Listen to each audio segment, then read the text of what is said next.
Welcome to Two Homes. This podcast explores the relationship between our inner world and the systems we live within, from our bodies and beliefs to the businesses, destinations, and environments we shape.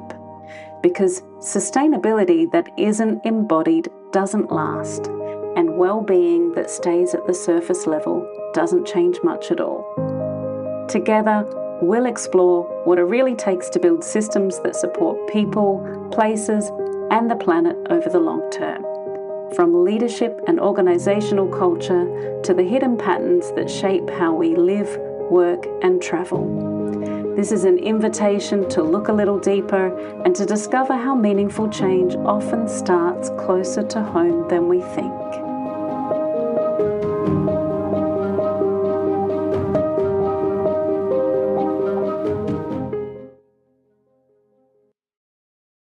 Welcome to today's episode of Two Homes. I'm Sarah Rhodes, your host, and I'm very excited to be welcoming our first ever guest on the podcast today. Our guest is Alexx Stuart. She's the founder of Low Tox Life, which is a community, an ecosystem, a learning hub, and a podcast. And she's also the author of two books, Low Tox Life and Low Tox Food, and is an all-round great human being. I first came across Alex's work when I was living in Cambodia, and a friend gave me a copy of Peppermint magazine, highly sought after, living in such a remote place as I was. I devoured it and I discovered the Low Tox Life podcast. And from there, I was an avid listener and also have been a guest on the podcast in the past, talking about single-use plastics.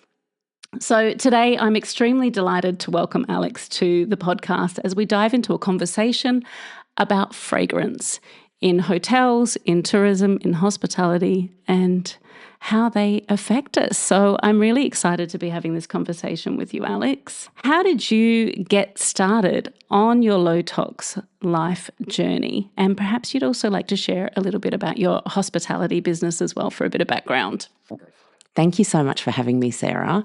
And it's really interesting, it's the kind of thing that I could spend 5 hours talking about, that journey, because there've been a lot of twists and turns. But essentially, I consider myself to be a customer service professional before anything. I just love the human impact you can have delivering an experience to someone.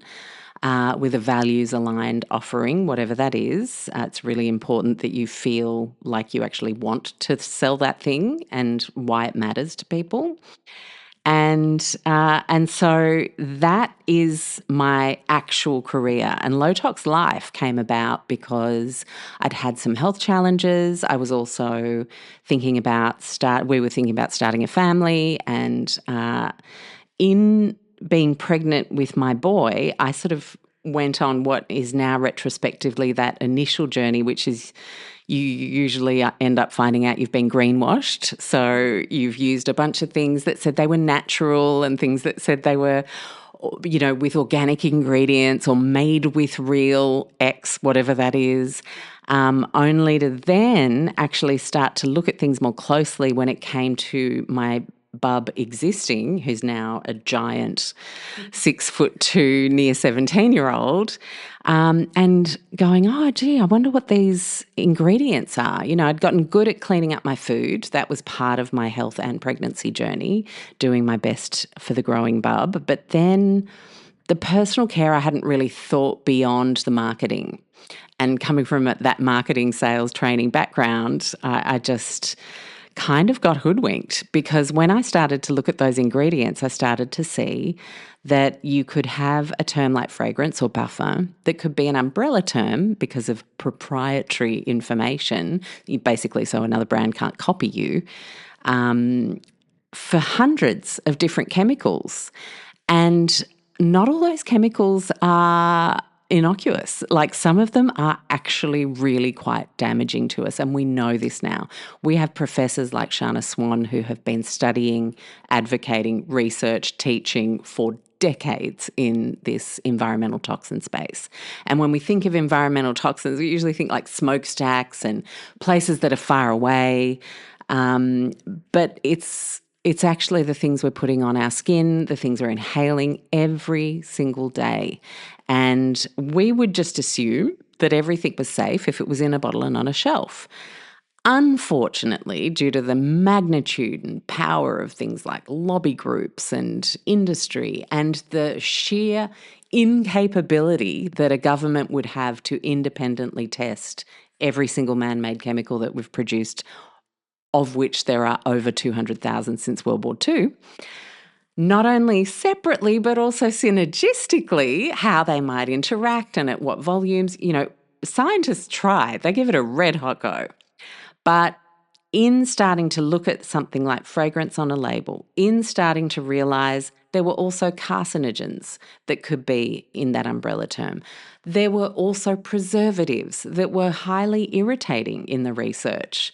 And then there were these endocrine disruptors, hormone disruptors that can basically confuse the crap out of our bodies when it comes to our sex hormones, thyroid hormones. And some of these particular plasticizer chemicals that are hormone disruptive, the phthalates, actually can affect our fertility. We now know 25% of people approximately, again through Professor Shana Swan's research with her team, are highly sensitive to synthetic fragrance. And to bring it to the professional context before we then dip back into the personal, if you think about something like absenteeism, like I want every hospitality operator or manager of a team in a public space anywhere, even if you're just in an office, thinking about $33 billion a year that absenteeism costs us approximately in Australia. And the fact that we know 25% of people are highly sensitive to synthetic fragrance.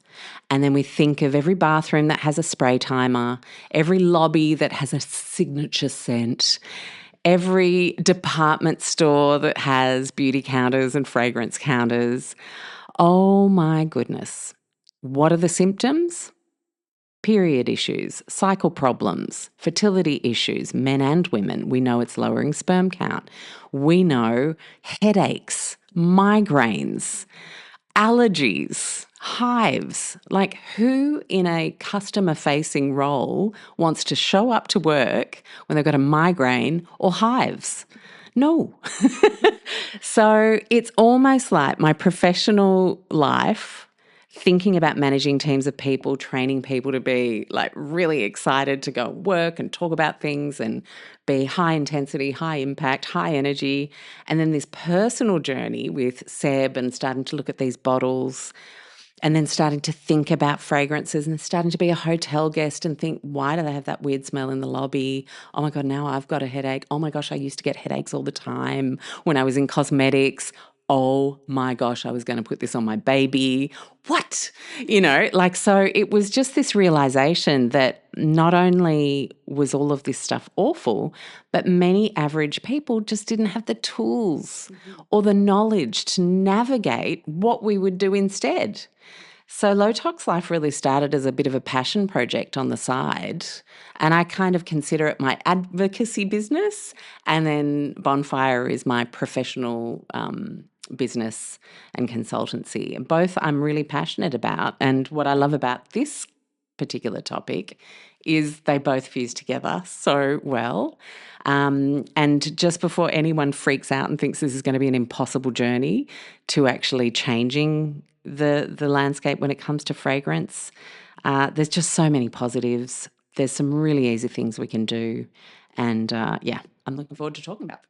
Amazing. Oh, wow. What a depth of knowledge right from the get-go. I love that you have researched this so deeply. And I also think it's not an accident that you've had the journey that you've had to be able to bring this information forward, to share it more widely with your low tox passion community, but also with your professional consulting business. I think that's, you're here on this earth to deliver this message, and I'm so grateful to be able to dive into this with you today. I did want to start a little bit with talking about our olfactory sense, our sense of how a smell can literally transport us somewhere else. You mentioned the smell of hotels. For me, even though it's a synthetic fragrance, it does take me back to my early days of working in a hotel. It does make me think of travel. But another one that's really quite deep in there for me is when I was little, my grandfather had a wood fire barbecue. And when we go and have family barbecues, now anytime I smell wood burning, I'm just like, I'm transported back to that backyard in Semaphore in Adelaide. And it's amazing how strong our connection from memories and scent are. And it's also being used in industries wide and far to almost artificially invoke those reactions and connections as well. But as well as tapping into our memories and our emotions, what else is happening neurologically when smell takes us somewhere? So this is super exciting. A lot of people don't realize that we had smell through evolution before we had sight and taste. And humans, as was discovered in 2014 with a study, I think it was at Rockefeller University, they calculated that a human can detect up to 1 trillion different combinations of smells. Yeah, yeah. And so what's interesting about our olfactory sense is that actually it's the only sense that has a direct channel to the limbic system. Yeah. And it's thought by evolutionary biologists that the reason we got this particular scent first is because we needed to be able to detect danger, safety, and through the sense of smell, we could do that before we could see and before we could taste.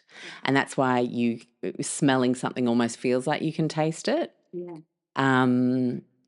And it's just it's so powerful. Yeah. And so what you described there is exactly what happens. And I can tell you about hugging my great uncle, Tonton Robert, and the smell of the tobacco on his clothes. I remember I could tell you if you blindfolded me and put me somewhere like my grandmother's house or my kindy classroom or hugging my favorite teacher in junior school, Mrs. Turner, like I would be able to tell you exactly what that situation, that place, that person is. We all can. Yeah. And the problem is, though, we don't actually have a lot of language for smell. Everyday people, unless, like me, you got to work in fragrance and train under someone like Jean-Paul Guerlain, or you got to work with master distillers in hospitality. I was working in premium hospitality, so it'd either be a winemaker or a master distiller, traveling to distilleries and smelling things and smelling things and smelling things and getting more and more language. So developing what they call a nose is actually a skill. Yeah. People do courses in this. And it actually is something that becomes a professional pursuit. I see it much more interesting to interpret as a human pursuit. Yeah. Like, For sure. we spend so much time visually consuming that we're actually sort of numbing our sense of smell. And that's really damaging to our sense of ability to detect safety on a number of levels. And yeah, there's a lot of money behind keeping us visual and keeping us away from being too scent oriented, but there's also a lot of money in capitalizing on the power of scent commercially.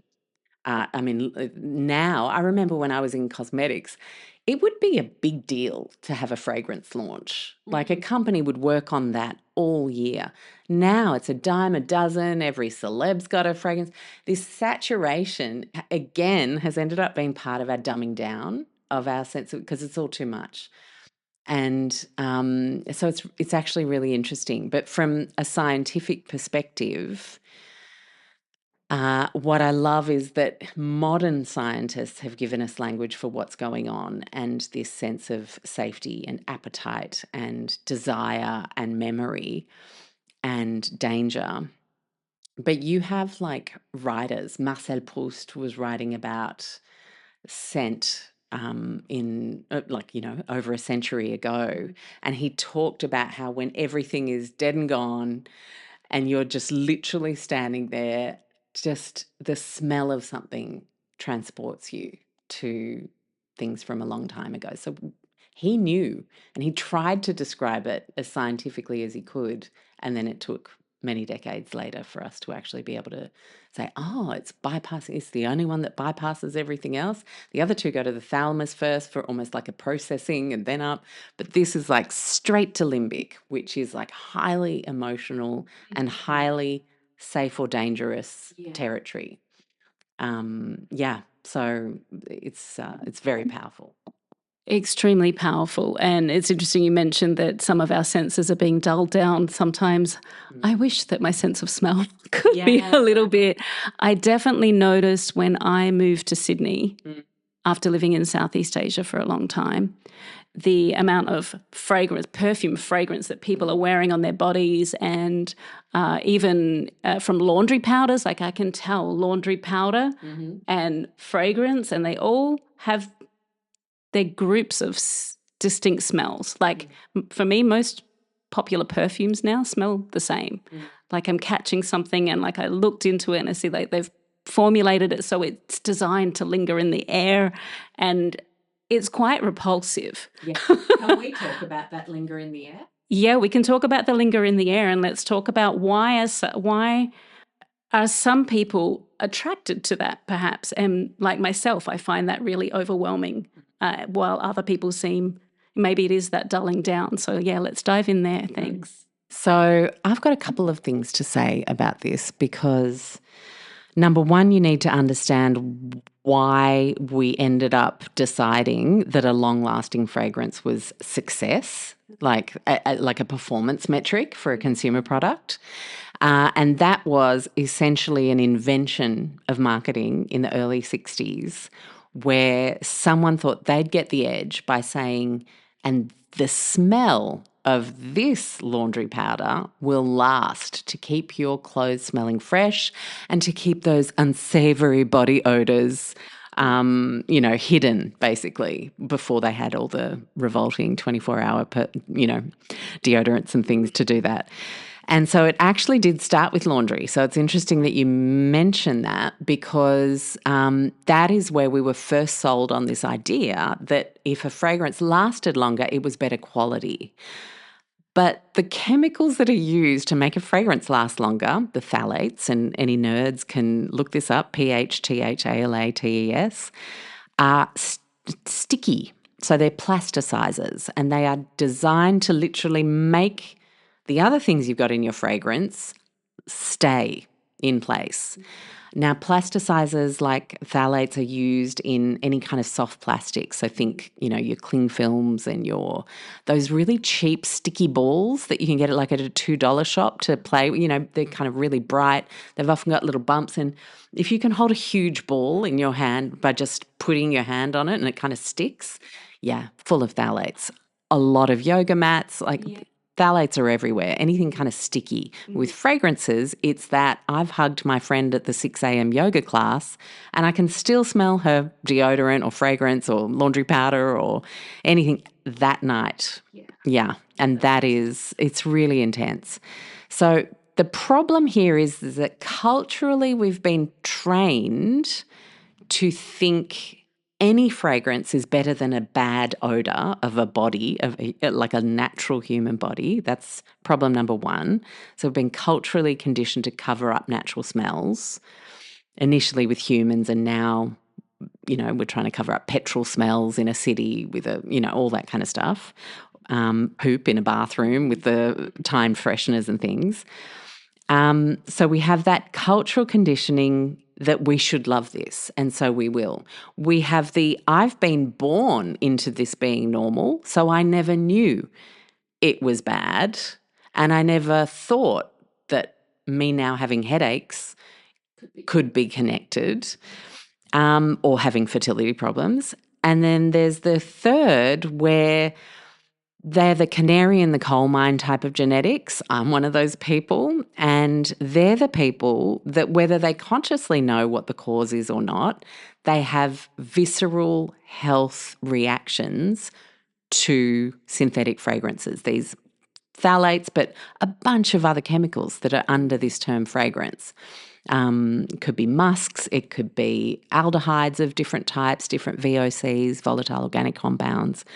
The list goes on. Toluenes, benzenes. I mean, there's a lot of really dodgy stuff in a fragrance.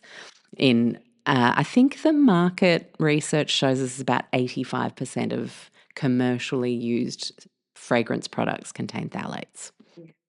That's a lot. Chances are, if you've got a synthetic fragranced product, it's got phthalates in it still. And so you have these three scenarios. Now, the canary in the coal mine people are the people who might be quite allergic in nature, or they might be quite sick often. They might get headaches, migraines. They might be the people who try to make a baby, but it's not working, but no one can figure out why, and they've done all the tests, but nothing's coming up in the things that you would test. GPs and OBGYNs are not testing for phthalates in like 99.9% of practices. But IVF clinics know that you should, to optimise your chance of success in the IVF process, you want to make sure you're not using synthetic fragrance products. Oncology is starting to recommend that you don't use synthetic fragranced products. So there are a few people who know. I'm saying let's try and reduce the amount of people we need to send to an IVF clinic in the first place, because we now know how damaging some of these components in synthetic fragrances are. Am I saying it is the cure to our fertility? Of course not. There are many reasons why people can't fall pregnant or maintain healthy pregnancies through term, but this is a big lever. I remember when I first started educating this, I was invited to one of my first coaching clients' first birthday parties of their daughter, and they introduced me as the lady who made the baby. Oh, wow. Yeah, because they did my course after trying everything else, and it was literally just removing things like synthetic fragrances from your laundry, from your deodorant, from your workplace, if you could campaign to get it out of there, from the daycare centre if your older toddler's there, all the synthetic fragrance that they possibly could. Stop using perfumes, stop using scented candles, toilet duck, all the things. They fell pregnant. So that's just, we've had a couple of those in the community, which is just amazing to me that some rando like me, who's not even, I'm just referencing science, but I'm not the scientist, I'm not the doctor. It's just amazing to me. So these are some of the reasons why we've come to start to realise there's a problem, because now there's enough people who are like, but hang on, like I'm not going to just take Panadol and Nurofen my whole life. There's got to be something else I can do. And so they start looking. Yeah. Because people are finally publishing books. Shana Swan finally got to publish a book after decades saying this is important. A publishing house finally got it out there. We now know it's equated to secondhand smoke as toxic as it can be. And I think we've got to get to this point where this normalisation of synthetic fragrance is over. Yeah. We now actually have to be thinking, well, hold on. We've got these huge absentee rates. We've got these people kind of like me as a young beauty consultant in David Jones Bondi. I'll never forget it. I used to go to sleep with a pop of Mercindol while the managers were off at lunch to try and sleep off the migraine I had. What was I doing day after day, week after week? I was spraying fragrances for people to smell and choose for their loved ones. Yeah, that's what was happening. So the wake-up call is, we now know it's irrefutable that synthetic fragrance is causing a lot of problems. We also know the power of fragrance in a good way can really enhance one's life, can really evoke beautiful memories, and can actually enhance our commercial spaces, especially in hospitality, especially in premium hospitality. So the question then becomes, how do we do this well? Great question. And I'm glad that you've brought that back to hospitality, because we've touched on a few different things here, not just the fragrance, but also candles, also cleaning products, also laundry products. And so these are things that really show up in the hotel space a lot. Those diffuser reeds, the automated sprayers in bathrooms, the cleaning products, and that sense that clean, like you were saying with the laundry, clean is got a smell, and it smells like fake pine or what have you. And so when we're walking into a hotel or we're walking into a venue space, we're walking into more than just that smell. And you've also talked about the canary in the coal mine and the allergies. And you mentioned that around 25% of people have sensitivities or reactions to synthetic fragrance. So let's now bring that into the hospitality context specifically. So, yeah, it's interesting, isn't it? Because I feel like this is two chapters to look at that are hugely important to understand commercially to businesses that choose to have fragranced products in the mix, especially synthetic ones that we're talking about, because yes, we now know that about 25% of us have a reaction of some kind to fragrance. Who's going to have what type of reaction, how severe? Environmental toxins are tricky.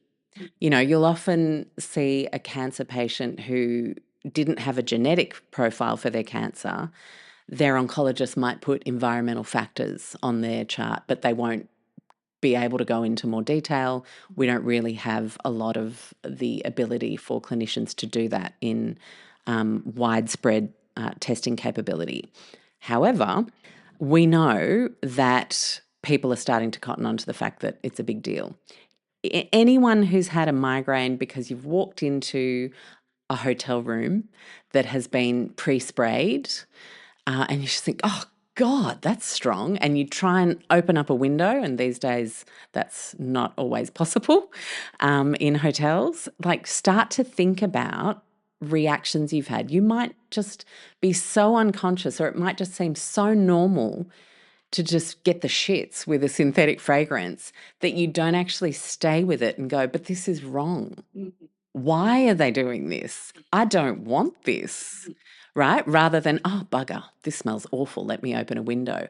I really think that's a huge part of the grassroots, like put it on your feedback forms. If you didn't like the smell of the room or the lobby, if you're a hotel guest, please say so. No one's telepathic. But if they start to get streams of hundreds of people saying, oh, I just noticed there was a really synthetic smell in the lobby and I've literally just arrived in freaking Tahiti. You know, I'm pretty sure the beautiful smells of the tropical landscape are plenty to make me happy, not a synthetic fragrance in a lobby. So there's the guest implication. And there's the employee implication. The day after day in the workplace, we know that cleaning as a profession is one of the most hazardous professions you can have. They have huge amounts of respiratory illness, symptoms, damage that you can't reverse. Cleaners end up with things like emphysema. Cleaners end up with things like permanent rhinitis, postnasal drip. They end up on steroids to try and clean. I mean, it's awful. Coughs. Yeah. And then, of course, because there are carcinogens in a lot of these commercial cleaning products, you then have that issue with potential to raise the risk for cancer. It's not directly causative. Environmental factors are very hard to prove, as I said, but I mean, it's a soup. And the more you add to the soup that the body finds hard to clear, the harder the body will find it to digest ultimately. So there's that aspect for the cleaners. There's the aspect of thinking about how many people are having trouble making babies. So if you run a big hotel and your reservations teams, your cleaning staff, like everybody who's working in that hotel, the management team, everyone working in the cafe, the restaurants, and they are coming through day after day and working in synthetic fragrance, we know the damage to fertility that these synthetic fragrances cause and some of the chemicals in there. So now imagine some of your employees go to start a family. They find it tricky. They then have to go off for doctor's appointments. They then have to go off for IVF rounds. They get so sick from the injections and it makes them so nauseous that they have to take now 3 days off. And you can try and support them as a company. But what I'm saying is, are we doing anything in our workplaces that could be contributing to these people's health conditions and our cost of absenteeism? So in hospitality trainings, I always talk about the win-win. Is it good for the guest and is it good for revenue? Like, we want the double win. You don't want to be extractive and then the guest has a crappy time. And you don't want to be so generous that the bottom line isn't there and you have to close. So there's always got to be a balance. And I think with fragrance, we really have an opportunity as operators and managers who make decisions around having cleaning products and having synthetic fragrance in air freshener format, candles in rooms, scented reeds in bathrooms, or lobby fragrances that are pumped through the whole space, to now be thinking, is this good for my team? Is this good for the guest? Yeah. Is this actually contributing to revenue? No, no, no. Triple lose. Triple lose commercially. And so, wow. I mean, hopefully there's a CEO of a hotel group out there listening right now who goes, oh, so what do we do instead? Yeah. Right? Yeah. Because I guarantee you ask any manager, have any of your staff ever had to stay home with really severe PMT or really severe period pain? They're going to tell you, yeah, in my time, at least 100 staff. Anyone had to stay home called in with a migraine? Oh, thousands. Ask any cosmetic industry manager? Yeah. Anyone had to take prolonged time off because of IVF treatments? Anyone just had to leave and no one could really figure out why. They loved the job and then all of a sudden it just wasn't working for them, or they just always felt a bit off and their performance started. Maybe they had brain fog all the time. Like, these are some of the questions we need to be asking ourselves from the team perspective. We need to also be then looking at guest experience data. Who's talking about the fragrance? Who's made a comment about fragrance that maybe we're not actually capturing that data and finding out how significant a problem. Could we ask, did you notice the smell in the lobby? Was it pleasant to you? Or would you prefer that we didn't have a scent? Could you be saving yourself hundreds of thousands of dollars as an international hotel group by canning the synthetic fragrance in the lobby? Sorry to the people who make them, but like, if it's bad for us, bad for the guest, and doesn't contribute positively to the bottom line of the business, why are we doing it? Wow. That really hit some good notes there. No pun intended. I love a pun. When you're talking about the fertility thing, it's really interesting because I've spent so much time working in Southeast Asia, and then now I'm here in this, big city of Sydney. It's such a huge difference that I notice in terms of things like fragrance, but also how staff are treated. And one particular hotel group I worked with in Myanmar, like their staff were like family. And they also ended up building a preschool because they had so many children, not with IVF, but because the environment was more natural. They were working towards a zero waste hotel. So they had all of these factors in hand, and I can see the difference. And then not just that, obviously, fertility issues seem to be a lot more prevalent in Australia, but also my perspective, I've not researched into this at all, but is that hospitality staff are often treated a bit more, we're not going to stay long. They're not going to stay long anyway.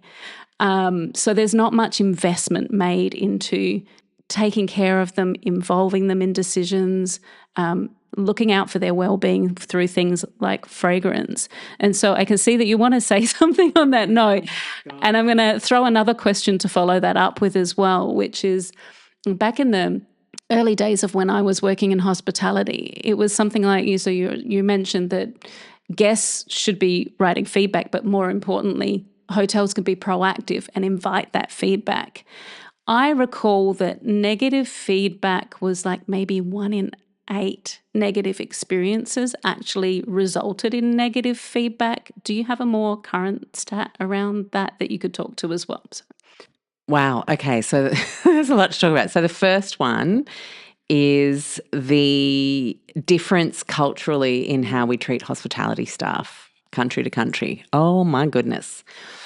Let's just examine the word casual. Yeah.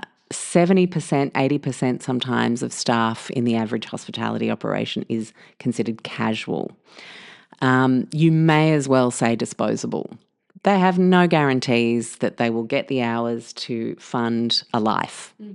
At any moment, I mean, look at the political poop show now that's happening, or the interest rate rises in our country. Hospitality suffers. And who suffers first? A huge pool of workers. So you have that issue. I know one big hospitality company, and I remember speaking with their managing director about it, calls their casual workforce that you can kind of put anywhere and they're really kind of multi-skilled. They're called utility. So it's like use and dispose. And so very different to your Southeast Asian example, Sarah. Super different to Europe, where hospitality is a profession. It's not just something you do while you're at university. It's not just something you do casually while you're figuring out what you really want to do. You see in comment threads politicians that used to be bartenders berated. Oh, they're just a bartender and now you're going to get their economic advice? Like, it's just honestly treated like a second-rate citizen instead of a valuable member of society. And I was grateful to be a part of a set of hospitality professionals in the early 2000s in Sydney that really wanted to create a sense of pride around the profession. And I can confidently say we really have changed the game. Like, we do now have people seeking professional careers in hospitality. We're still not great at treating people like family, I would say. We're we almost over-corporatize hospitality, I think, sometimes, when it is literally an industry built on human connection and memories and experiences. And so why would we have this values disconnect with knowing the importance of that for our customers and guests, but not understanding that if you don't replicate that as a team in your culture, then it will be churn and burn, and you will always feel like you're starting from your zero, and then you will start to kind of perpetuate this, well, they're not important, they're not going to be here for long. So it's a bit chicken and the egg in a way. And then layer over the top of that being so volatile, depending on what's going on economically as an industry, depending on whether you can survive or not in hospitality, there's that as well. So that is tricky. And I think if you have a healthy workplace, whether you want to talk about culture or you want to talk about some of the environmental toxins, I mean, gosh, don't get me started on air conditioners and mold. A massive health hazard in most workplaces. A different kind of smell that is highly toxic. And so then you layer on top of that synthetic fragrance. Like, I remember I used to get contact dermatitis cleaning the bar at night. I thought it was the lemons, because we would, be slicing a lot of lemons and limes, getting ready for margaritas and all that jazz. But I was using a really crappy, cheap, awful cleaning product that smelt revolting. And that's what I was cleaning my whole bar down with every single night.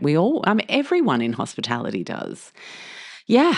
And so that was actually because of the chemicals in that cleaning product, and I would get headaches and I would get sick and I would just kind of want to sleep it off for a couple of days and call in sick.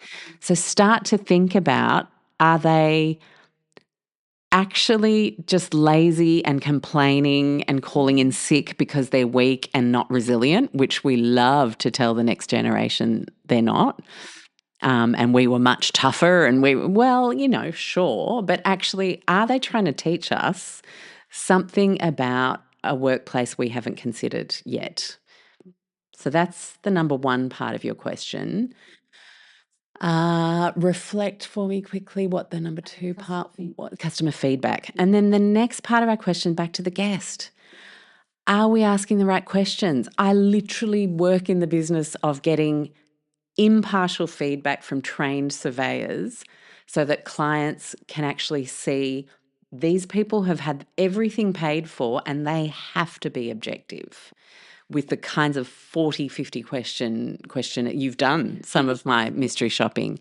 And so you know how deeply we go to get a very objective view of how business is performing for guests. And it absolutely tortures me when I've been to a hotel or a restaurant and you get their little feedback form after a visit. Now, I get that they're not going to spend an hour like our surveyors do because there's nothing really in it for them. So they might give you one or two things. And people don't want to be complainy, especially in, like, don't get me wrong, people love to be complaining anonymously, like you Google review, or like if something was really bad and maybe they're a friend of the owner's and they want to kick up a stink because they know they might get something comped or refunded, sure. But a lot of people don't want to kick up a stink. A lot of people will never mention that their steak was absolutely not how they ordered it because they don't want to make a big deal. Oh, don't worry, they were really nice. Don't worry about it. They just don't want to have a tough conversation. And so trying to capture feedback is A, tricky because they've already had the experience, so they're done.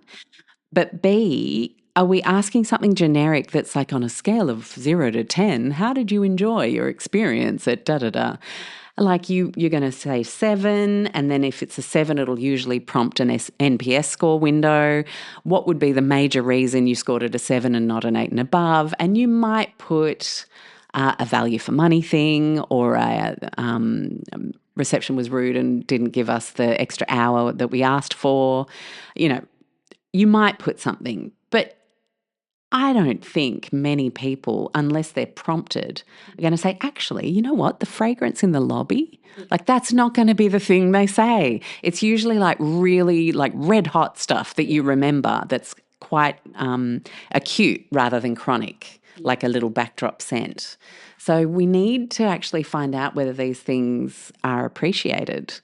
Of course, there's a challenge that a lot of people still don't know that they're dangerous and potentially dangerous, I should say. But, I think if we start asking and we get people to go, actually, I stayed in a hotel in Brisbane just last year. The room fragrance was, I could only describe it as a cloud of strong vapor of the synthetic fruit nature. Like it smelt like I was inside a vape, like one of those really revolting, cheap vapes that you kind of walk past someone and you're like, oh, did not need that puff of synthetic grape that I just walked past. So it smelt like that. And I had to call reception and say, I'm so sorry. I literally, if this is what all the rooms smell like, I'm not going to be able to stay here. And they ended up finding me a room that the head of housekeeping hadn't done their final check and the final spray with. So that was their process.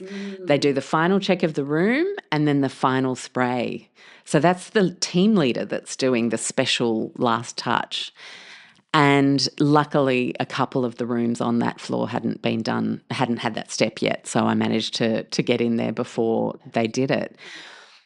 But I'm pretty sure if you asked for feedback, did you notice any fragrance? Was there a fragrance that stood out strongly to you? Was that strong positive or strong negative? It'd be really interesting what kind of data we might start to get because If it's a lose, lose, lose, then maybe we need to start thinking about what we do instead. That was so insightful and so helpful. Thank you, Alexx. Now, if there is a GM or operator listening right now, they might be thinking this is all well and good, but if fragrance is embedded in so many products across the whole operation, where do they even begin? And what might low tox fragrance look like in a hotel?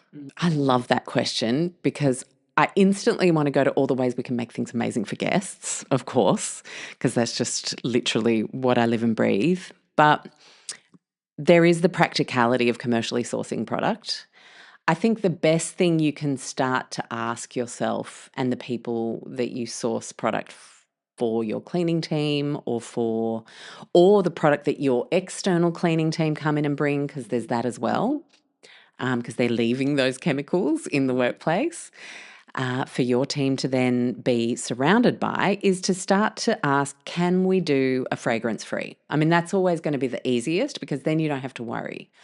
Or can we do a product that contains natural botanical fragrance based ingredients? So essential oils and components of essential oils can be used.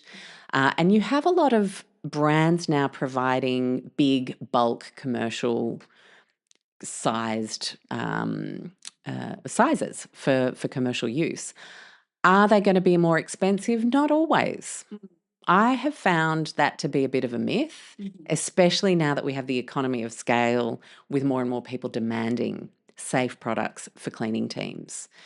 If we can get more and more operators saying, I'm sorry, but I have my checklist now from Sarah's show notes, which we'll put in there, because it's not just phthalates and it's not just synthetic fragrance, but a few other things that can be really damaging to lungs and skin. I would like to still buy from you, love our relationship, but I want you to start sourcing things that are going to tick our boxes in terms of what we require for the safety of our teams and for the comfort of our guests. And if you start talking like that, they're going to say, well, I don't want to lose the business. What's out there? You get them doing the hard work. Yeah. We're busy operators. Like, I know what hospitality is like. You've always got a billion things on your list.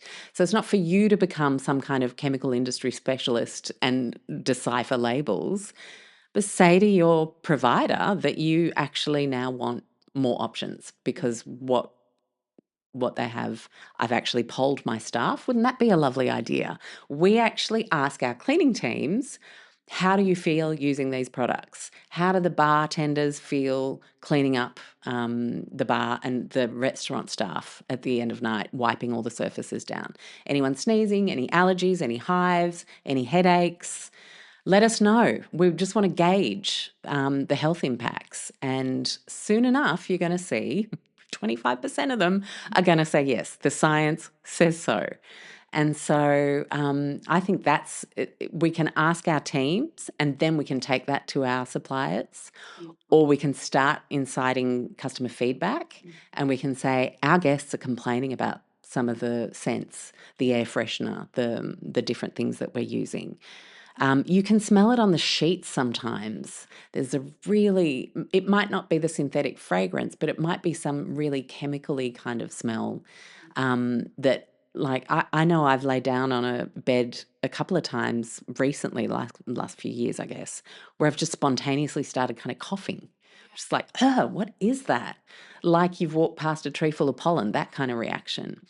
So let's start asking our customers and our staff for feedback. Let's start talking to the people who supply our cleaning products and our fragrance products and saying, we want better. Here's my little checklist.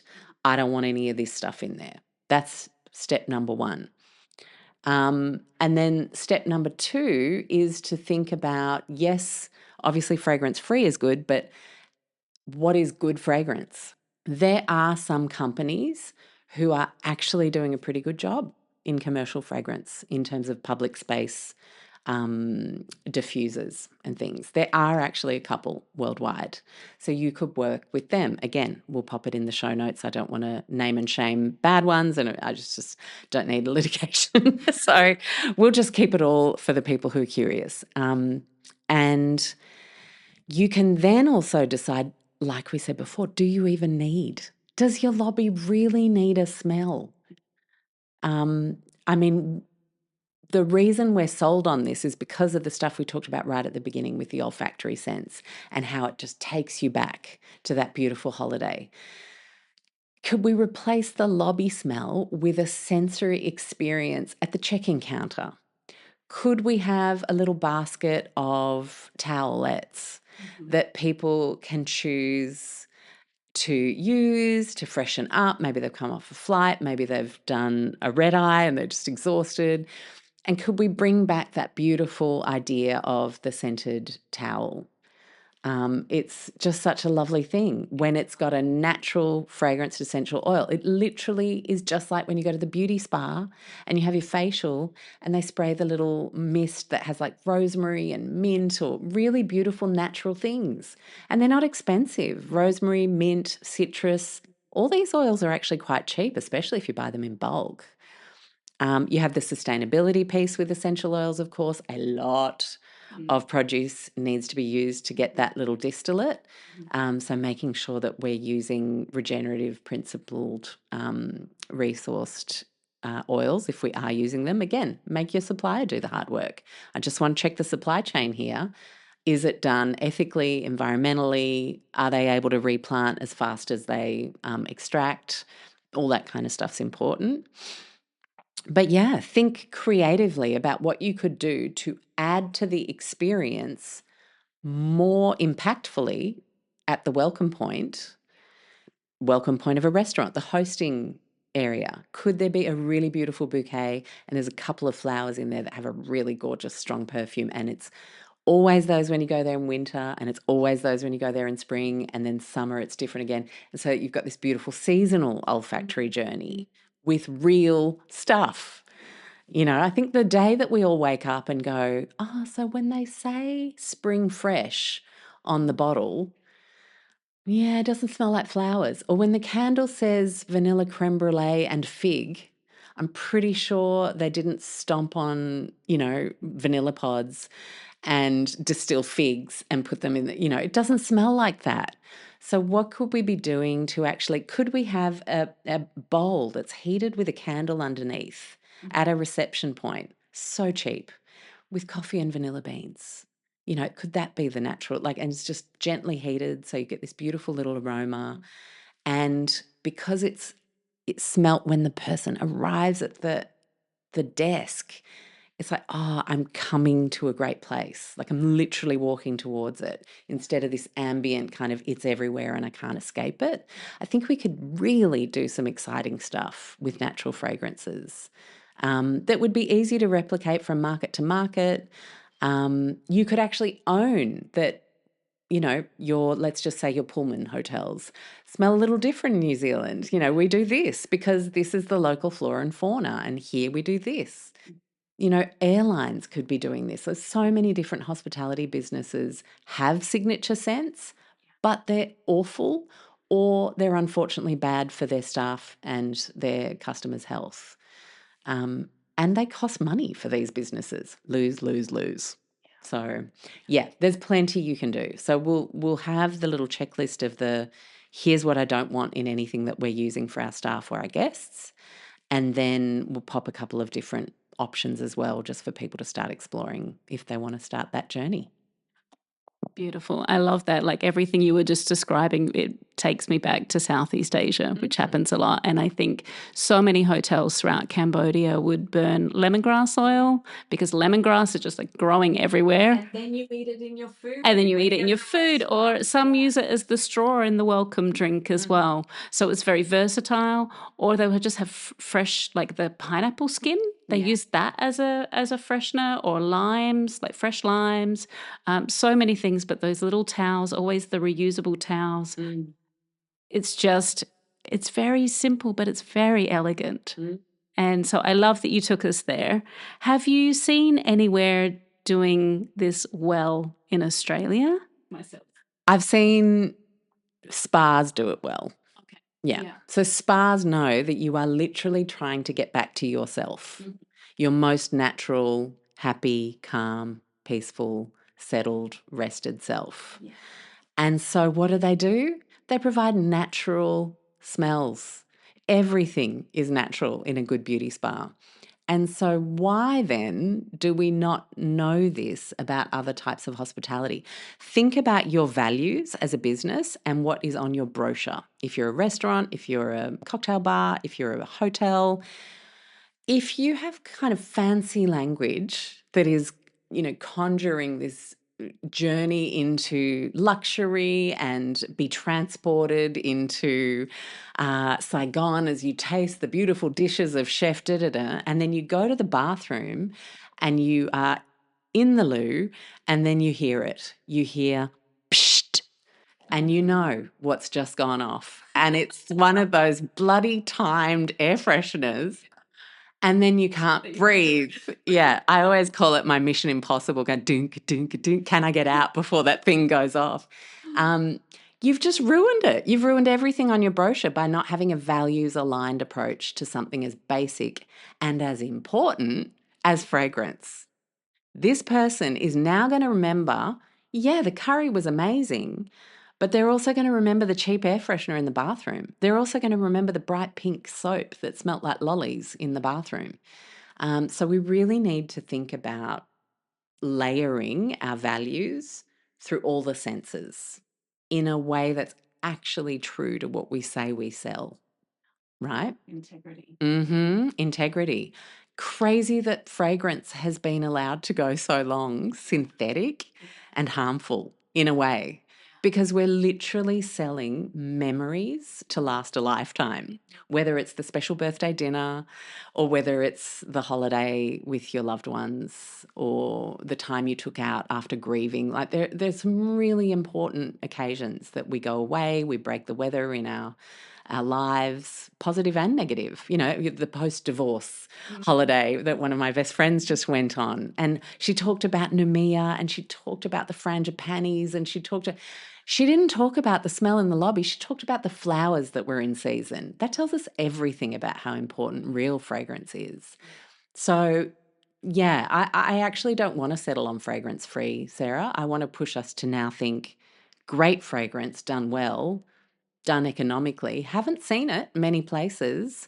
Best is beauty spas or hotel receptions that have really beautiful seasonal flowers. But I have not really seen it carry through to cleaning, to room fragrance, to sheets. I think we can definitely be more creative and do better.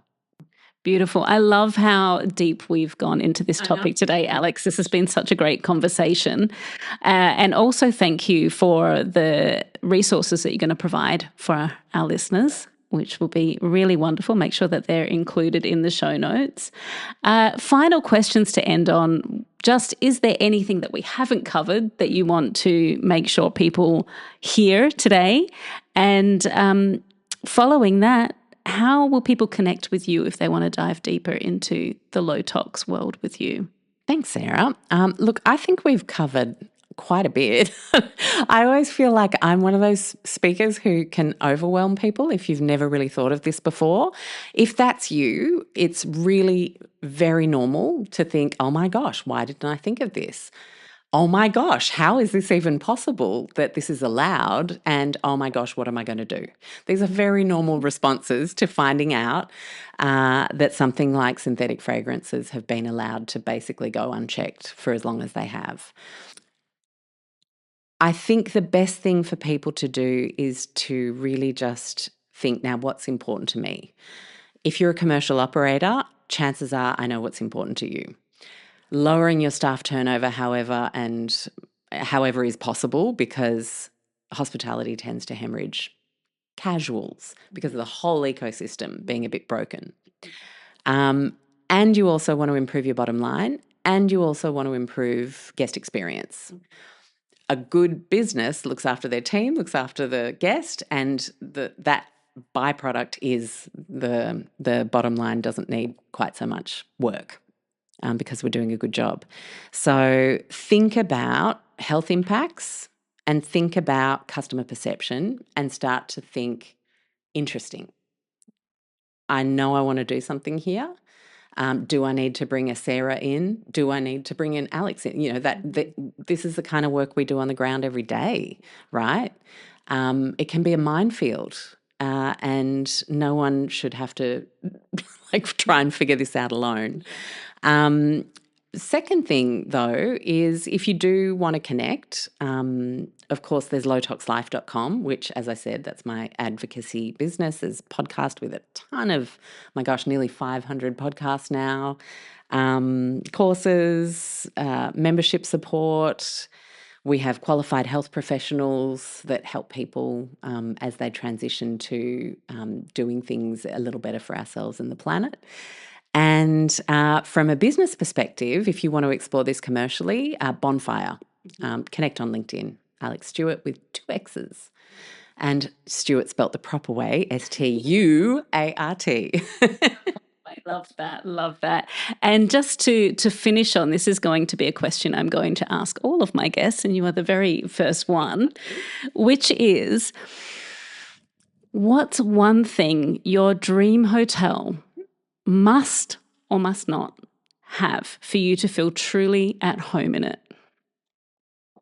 Oh, wow. It's a 6-monthly serviced air conditioning HVAC system so that it doesn't have mold. And it's a room that feels really lovely to be in. So I haven't been affronted by anything like a synthetic fragrance. And I can open a darn window. Yeah, I really don't like being somewhere where I can't open a window. We know that indoor air is more toxic than outdoor air, even often if you live in cities. So, not some of the most polluted ones, of course, but so I love being able to open a window. I love not smelling a musty kind of smell from the aircon vents, and I love a complete lack of synthetic fragrance. I don't need it to be huge. That's actually it. And really, really nice place to go down and actually be a part of the hotel, and not just be in the room. So a good third space. Yeah. Beautiful. What a delight. Thank you for your time and sharing all of your wealth of knowledge. It's been so good to have you here. Thanks so much. Yeah, thanks, Alexx. What a fantastic conversation. I hope that landed for you the way it landed for me, because fragrance is one of those things that once you notice it, you can't unnotice it. And I think that's actually a gift, even if it's a little bit uncomfortable. What Alexx has given us today is both the why and the where to start, and those two things together are really all you need to take the first step. Whether that's a conversation with your cleaning supplier, a question on your next guest feedback form, or simply opening a window. This is 2 homes, the inner world and the outer system. And today we learnt sometimes that the outer system is quite literally in the air we breathe. Thank you for being here, and I'll see you next time. I'm Sarah Rhodes.